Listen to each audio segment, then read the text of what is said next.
We hear people talk about Bitcoin mining or cryptocurrency mining, but what does that mean exactly? Cryptocurrency is mined by solving complex puzzles. What's needed to keep the network up and running is a distributed set of machines that are trying to verify and compile all of the transactions for a particular cryptocurrency into one list called a block. The first person to solve this complex math problem is recognized as a winner, and then they get paid Bitcoins. At the beginning, it was lots of Bitcoins. Today, it's about 12 Bitcoins, and that happens every 10 minutes. There's only a finite number of Bitcoins that will ever be created, and that number is 21 million.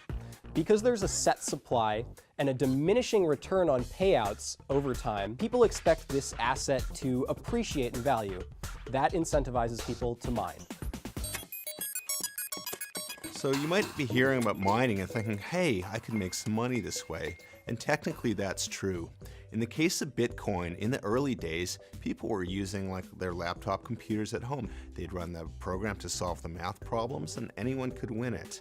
The problem with Bitcoin is as it's developed, those math problems get harder and harder to solve. We're talking very complex cryptography and you need a lot of computing power to solve it. A mining rig basically consists of a motherboard, some graphics processing chips, and a fan for ventilation. Now, some of the really specialized operations that account for most of the Bitcoin network at this point take place in places like China, where there's a lot of free energy. There are dams there, and people load up a facility with GPU rigs. They'll put these on a motherboard, and they'll put a fan on it so it can ventilate, and you basically just get these whirring fans, and these computers are crunching numbers all day long.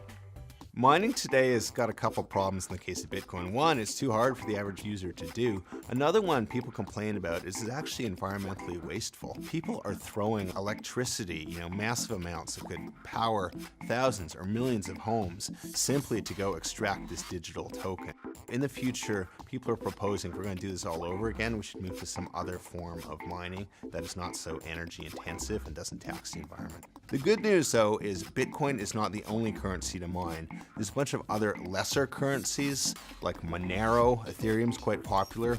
These are not quite as hard to mine, and in some cases for the smaller ones, you can still use your home computer to go mine them. But if you want to check it out, there's a website called CoinMarketCap that lists all of the biggest cryptocurrencies, including their market value, and you can go explore those currencies. Many of them will let anyone mine them, and perhaps you'll find one that's simple enough that you can fire up your home computer and start mining yourself.